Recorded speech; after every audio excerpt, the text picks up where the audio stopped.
Hello friends, welcome to Induna academy. तर आजच्या व्हिडिओमध्ये आपण फार्मसीचे एमसीक्यूज बघणार आहोत. त्याचा नेक्स्ट पार्ट सुरू करणार आहोत. त्याआधी आपल्या अकॅडमीमध्ये आपण sanitary inspector, lab technician, lab assistant, त्याचबरोबर एक कंबाईंड बॅच ज्याच्यामध्ये लॅब असिस्टंट प्लस लॅब टेक्निशियनच्या बॅचेस सुरू केलेल्या आहेत. जर तुम्ही याच्यासाठी प्रिपरेशन करत असाल तर तुम्ही या बॅचेसचा फायदा घेऊ शकता. तर इथे बघा, आपण आपल्या बॅचेसमध्ये काय देणार आहोत, ज्याच्यामध्ये live plus recorded lectures. Okay, त्याचबरोबर holistic coverage of all topics and detail syllabus. जो काही सिलेबस असणार आहे आपण त्याला पकडून पीवायक्यूज कसे आहेत, कसे येत आहेत, त्याचबरोबर तुमचे नोट्स कसे असायला पाहिजे, तुम्ही प्रिपेअर कसं केलं पाहिजे, हे सगळं स्टुडंट्सला आपण सांगणार आहोत.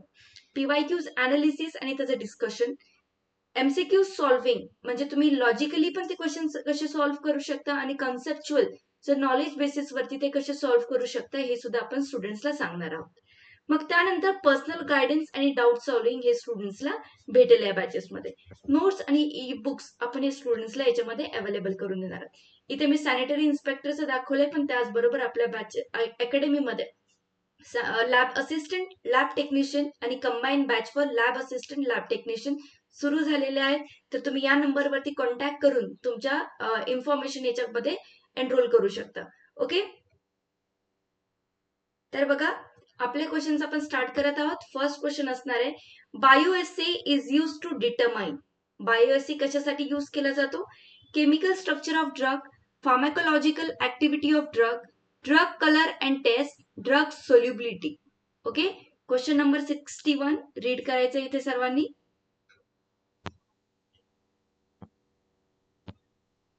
तर क्वेश्चन नंबर 61 चा करेक्ट आन्सर काय? ऑप्शन नंबर बी,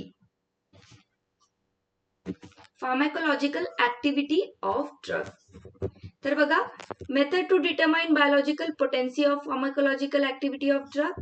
त्यासाठी काय, drug cannot be chemically measured easily, म्हणून काय, drug activity depends on biological response.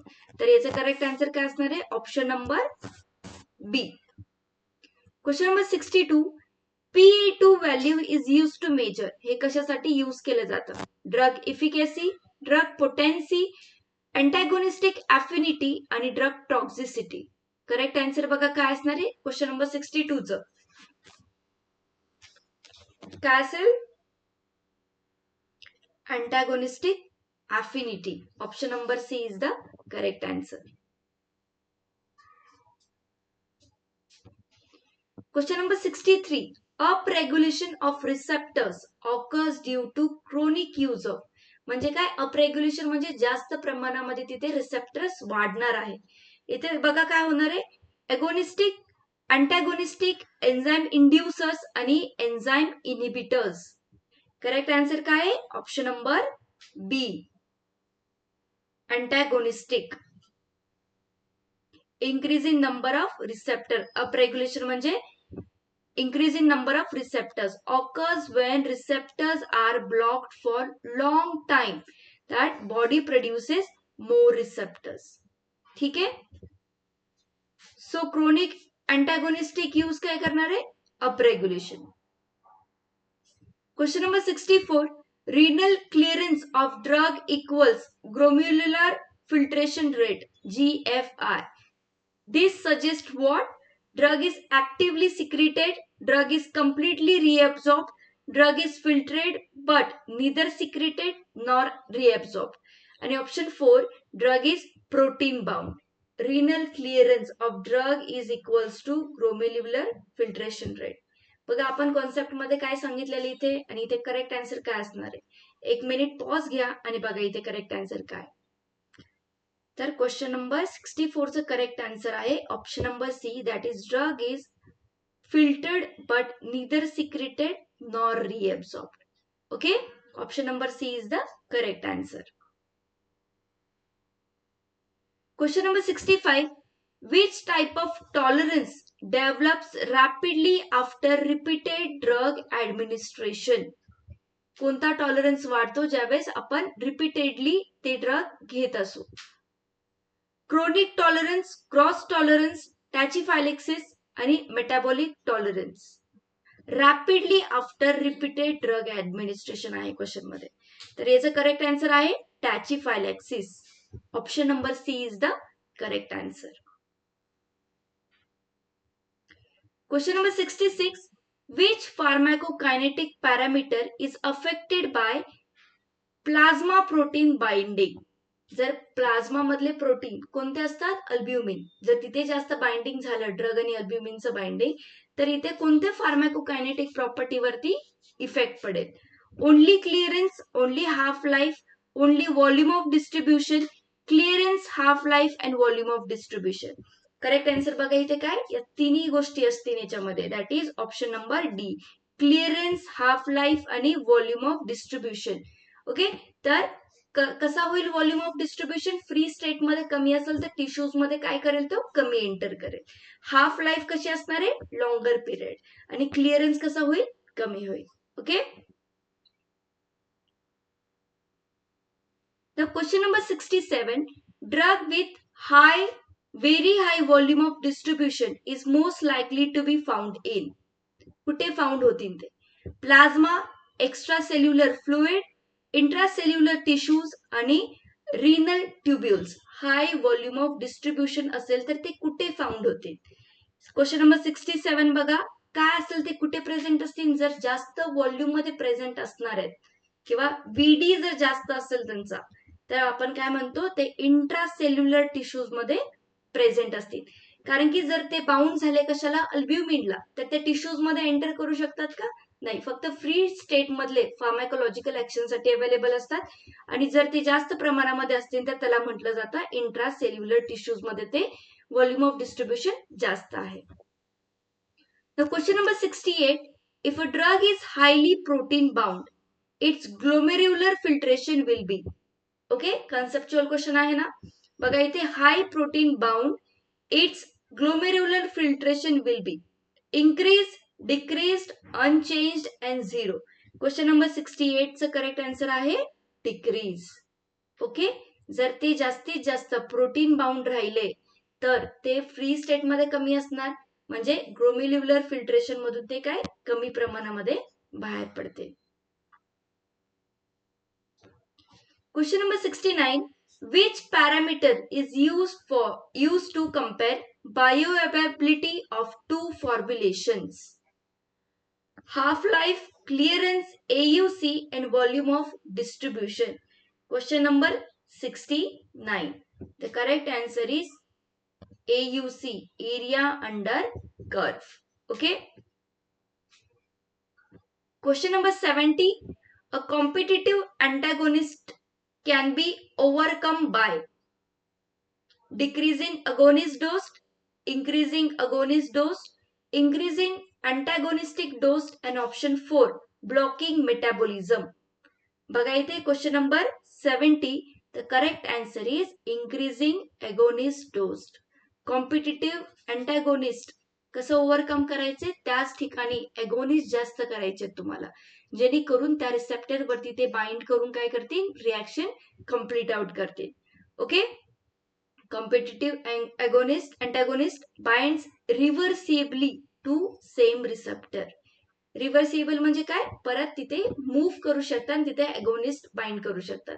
Irreversible म्हणजे काय? एकदा बाइंड झाल्यानंतर ते तिथून हलू नाही शकत किंवा मूव्ह नाही होऊ शकत. Okay. Question number 71. ED50 is defined as dose that produces the therapeutic effect in. पण पाहिलेलं आहे ED50 effective dose. Okay, 25% of population, 50% of population, 75% of population and 100% of population.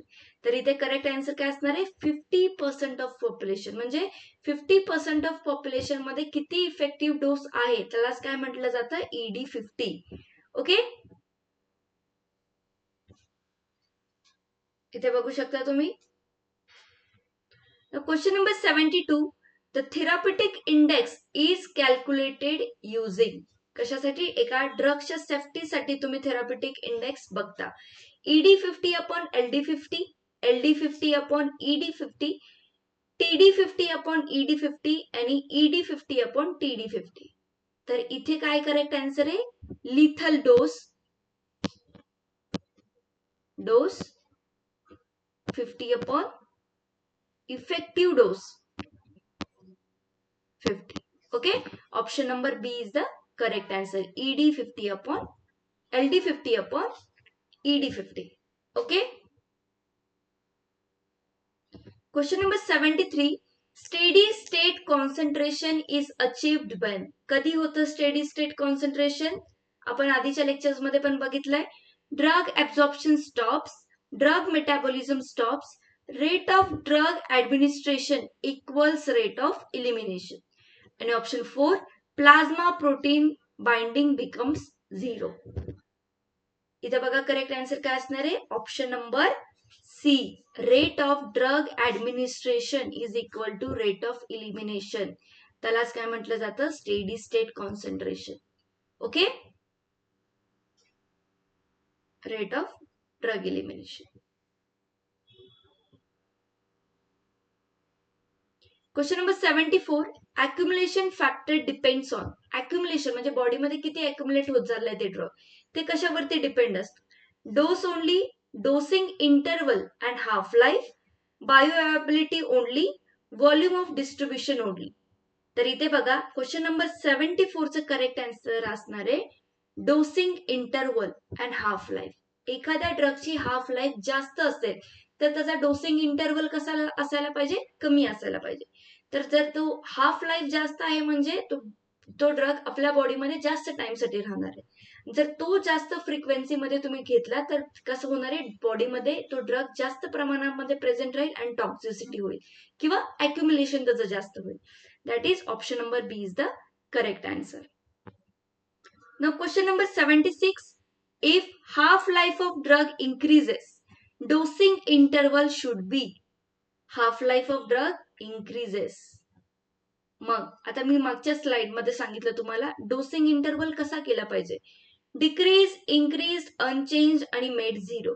बघा इथे हाफ लाईफ काय जास्त आहे म्हणजे तो ड्रग आपल्या बॉडीमध्ये जास्त टाइम साठी राहतोय. मग डोसिंग इंटरवल आपल्याला कसं करायचंय? Question number 76. If half life of drug increases, dosing interval increases. Okay? जर कमी केला तर काय होईल? Would causes drug accumulation. म्हणून आपल्याला वाढवायचं आहे. Question number 77. Which drug administration route completely avoids first pass metabolism? Okay, first pass metabolism तुम्ही बघितलंय. लिव्हर काय करणार आहे? काही प्रमाणामध्ये ड्रगला ब्रेकडाऊन करणार आहे. ओके, तर त्या ब्रेकडाऊन मध्ये किती कॉन्सन्ट्रेशन ब्रेकडाऊन होतंय? That is first pass. आणि जे राहणार आहे, जे सिस्टमिक सर्क्युलेशन मध्ये एंटर करेल, दॅट इज बायोअवेबिलिटी. तर या केसमध्ये कशाची म्हणजे कम्प्लिटली अवॉइड करेल फर्स्ट पास मेटाबॉलिझम हे सांगा. Option 1 oral, B rectal, C sublingual and D intraperitoneal. बघा इथे करेक्ट आन्सर काय? Option number C, that is sublingual. Drug absorbed directly into systemic circulation via oral mucosa bypasses liver. Okay. Non-competitive antagonist reduces potency only, efficacy only, both potency and efficacy, neither potency nor efficacy. बघा इथे question number 78 चं correct answer आहे efficacy only.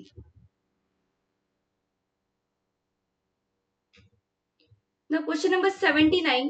Drug tolerance due to increased drug metabolism is called pharmacodynamic tolerance, metabolic tolerance, behavioral tolerance आणि cross tolerance. Question number 79 चा correct answer आहे metabolic tolerance. Okay, due to increase metabolism is called when liver enzyme induction increases drug metabolism. म्हणजे काय? Drug effect decreases. Question number 80. Bioavailability of drug administer intravenously is. मी सांगितलंय intravenously जर तुम्ही एखादा drug घेताय तर त्याची बायोअवेबिलिटी कशी राहणार आहे? That is option number D 100% त्याची बायो अवेबिलिटी राहील. ओके, हा सुद्धा एक PYQ आहे. तर ओके, तर इथे आपण 80 क्वेश्चन्स कंप्लीट केलेले आहेत. यापुढील क्वेश्चन्स आपण पुढच्या व्हिडिओमध्ये बघणार आहोत. त्याआधी फार्मसीच्या बॅचेस पण आपण लवकर सुरू करणार आहोत. जर तुम्ही या बॅचेससाठी इच्छुक आहात आणि त्याचबरोबर sanitary inspector, lab assistant, lab technician आणि combine batches for lab assistant and lab technician यासाठी तुम्ही प्रिपरेशन करत असाल आणि एक प्रॉपर प्लॅटफॉर्म बघत असाल जिथे तुमचं होलिस्टिक प्रिपरेशन पण होईल, तुमची प्रॅक्टिस पण होईल, तर या ठिकाणी तुम्हाला एक उत्तम संधी आहे ज्याच्यामध्ये तुम्ही या बॅचेसमध्ये एनरोल करून तुमचं प्रिपरेशन सोपं करू शकता. तुम्हाला डिस्क्रिप्शन मध्ये दिलेल्या नंबरवरती तुम्ही नक्की कॉन्टॅक्ट करा आणि या बॅचेस बद्दल अधिक माहिती मिळवा.